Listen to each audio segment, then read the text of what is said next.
12 नवंबर 1996 दिल्ली से करीब 100 किलोमीटर दूर चरखी दादरी में रहने वाले लोगों को उस दिन कुछ ऐसा नज़ारा देखने को मिलता है जिसे देखकर सभी के रोंगटे खड़े हो गए।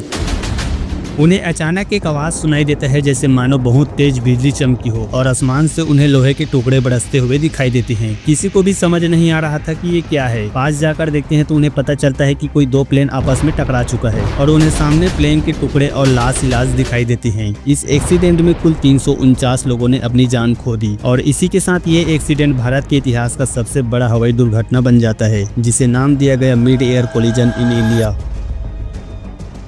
आइए दोस्तों, इस एक्सीडेंट को बारीकी से समझते हैं कि आखिर किससे और क्या गलती हुआ जिसकी कीमत उन 349 लोगों को चुकाना पड़ा।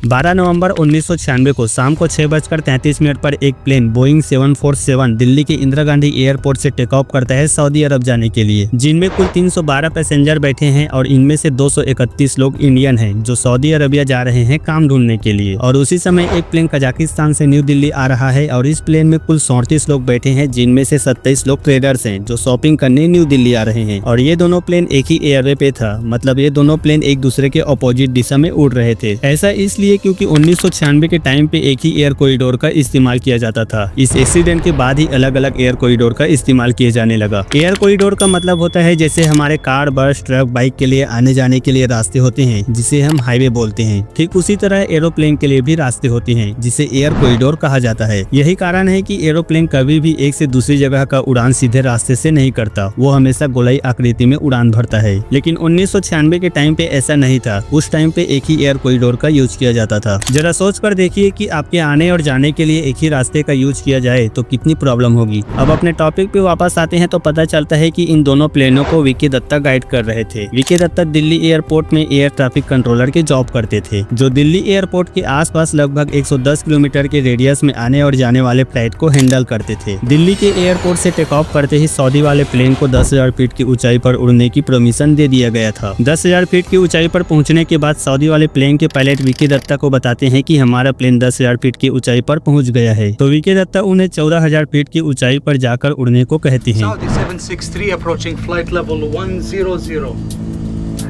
Roger, climb flight level 140.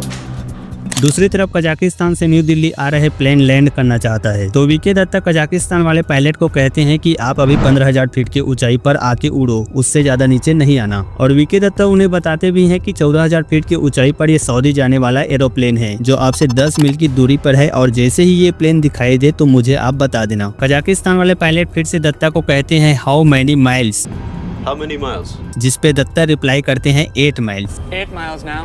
यानी कि वीके दत्ता उन्हें बता रहे हैं कि 14,000 फीट की ऊंचाई पर सऊदी वाला एरोप्लेन जा रहा है जो आपसे 8 मील की दूरी पर है। 1996 के टाइम पे किसी भी एरोप्लेन में रडार सिस्टम नहीं लगा होता था, जिसकी वजह से कोई भी एरोप्लेन दूसरे एरोप्लेन को नहीं देख पाता था। इसलिए उन्हें बाकी एयर ट्रैफिक की इंफॉर्मेशन के लिए पूरी तरह से एयर ट्रैफिक कंट्रोलर पर निर्भर रहना पड़ता था। अब कजाक के pilot air traffic controller Dutta के कमांड को रिस्पॉन्ड करते हुए कहते हैं नाउ लुकिंग 1907।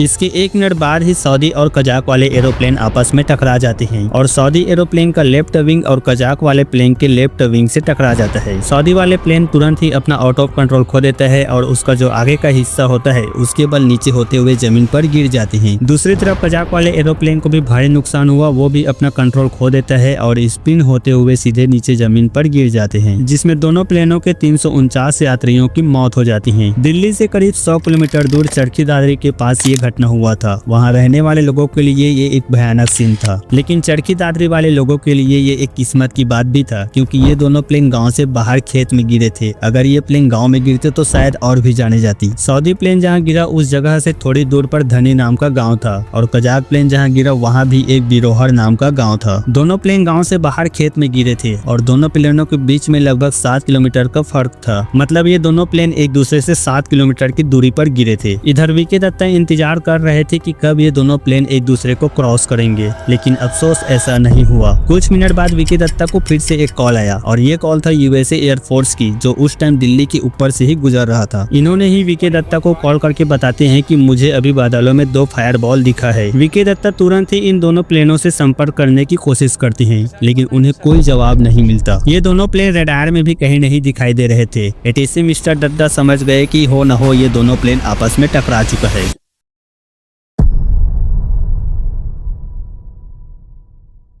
अब इन्वेस्टिगेशन शुरू हुआ कि ये दोनों प्लेन आपस में टकराए कैसे। इसके बाद दोनों एरोप्लेनों पर रिसर्च किया गया। दोनों एरोप्लेन के ब्लैक बॉक्स को खोजा गया ताकि टकराने से पहले दोनों प्लेनों की स्पीड और ऊंचाई का पता लगाया जा सके। इस ब्लैक बॉक्स में पायलट और ट्रैफिक कंट्रोलर के बीच जो बातें होती हैं वो भी इसमें रिकॉर्ड होता है। तो सबसे पहले ब्लैक बॉक्स को ही खोजा गया और इसे रिकवर के लिए एक्सपर्ट्स के पास भेज दिया गया। सबसे पहले तो air traffic controller Vicky Dutta पर उंगलियां उठनी शुरू हो गई, क्योंकि इन दोनों प्लेनों को विकी दत्ता ही गाइड कर रहे थे। लेकिन जब इन्वेस्टिगेटर ने वॉइस रिकॉर्ड को चेक किया तो उन्हें पता चला कि विकी दत्ता ने अपना काम ठीक तरह से किया था। उन्होंने दोनों प्लेनों को सही से गाइड किया था। विकी दत्ता से सिर्फ एक ही गलती हुआ था और वो ये है कि उन्होंने सऊदी वाले प्लेन के पायलट को ये नहीं बताया था कि उसके जस्ट सामने से 15,000 फीट की ऊंचाई से कजाक वाला एरोप्लेन आ रहा है, बल्कि विकी दत्ता उनसे कहते हैं मेंटेन 140 यानी कि 14,000 फीट की ऊंचाई पर जाके उड़ो। खैर ये उतनी बड़ी गलती नहीं था, क्योंकि विकी दत्ता के हिसाब से इन दोनों प्लेनों के बीच 1,000 फीट का डिस्टेंस था। अब जो कि प्लेन की सही ऊंचाई नापने के लिए उनके पास कोई फैसिलिटी नहीं था, तो उन्हें पायलटों पर ही निर्भर रहना पड़ता था। मतलब पायलट बताते थे कि अभी वो कितनी हाइट पर है। मान लो अगर किसी पायलट ने अपनी ऊंचाई गलत बता दिया, यानी कि अगर कोई प्लेन 15,000 फीट की ऊंचाई पर है और उस प्लेन के पायलट एयर ट्रैफिक कंट्रोलर को अपनी हाइट 16,000 फीट बताता है, तो एयर ट्रैफिक कंट्रोलर के पास ऐसा कोई दूसरा रास्ता नहीं होता जिससे उस एरोप्लेन की ऊंचाई देख या जान पाए। और उस दिन यही हुआ। दत्ता ने सऊदी वाले प्लेन को 14,000 फीट की ऊंचाई पर जाने को कहा और कजाक वाले प्लेन के पायलट को 15,000 फीट की ऊंचाई पर आने को कहा। लेकिन कजाक वाले प्लेन के पायलट ने दत्ता को गलत बताया कि वो अभी 15,000 फीट की ऊंचाई पर है, जबकि वो 15,000 फीट की ऊंचाई से नीचे आ चुका था।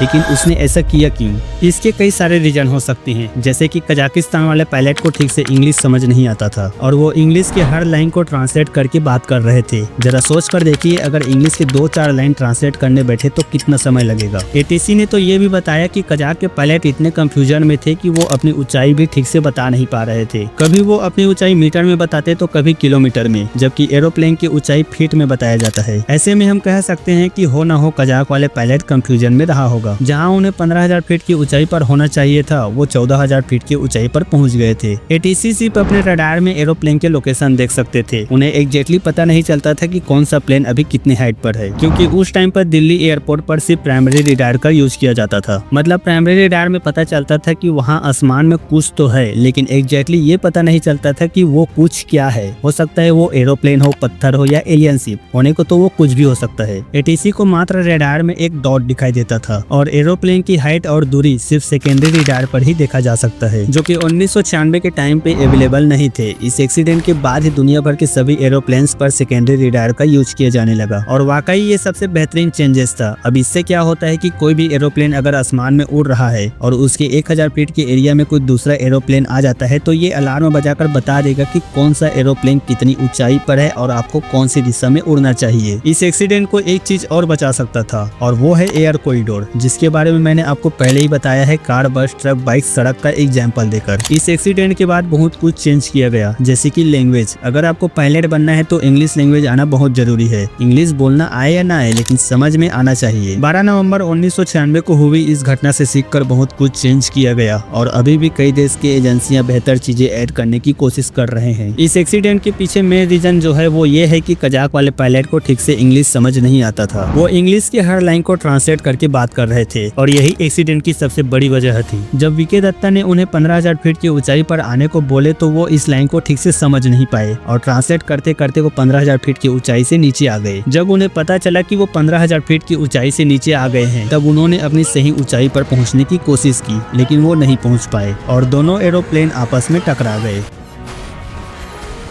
और इस पायलट की गलती की कीमत उन 349 लोगों को चुकानी पड़ी। तो दोस्तों मैं उम्मीद करता हूँ कि आपको समझ में आ गया होगा कि उस दिन 349 लोगों ने किसकी वजह से अपनी जान खो दी। मुझे तो रिसर्च करने पर इतना ही जानकारी मिला। अगर आपको इस एक्सीडेंट के बारे में और कुछ जानकारी पता है तो आप मुझे कमेंट में बता सकते हैं। अगर आपको ये वीडियो पसंद आया हो तो वीडियो को एक लाइक करके चैनल को सब्सक्राइब जरूर से कर लेना और बेल आइकन को ऑल पे प्रेस करना बिल्कुल भी ना भूलें। मिलते हैं नेक्स्ट वीडियो में, तब तक के लिए बाय बाय।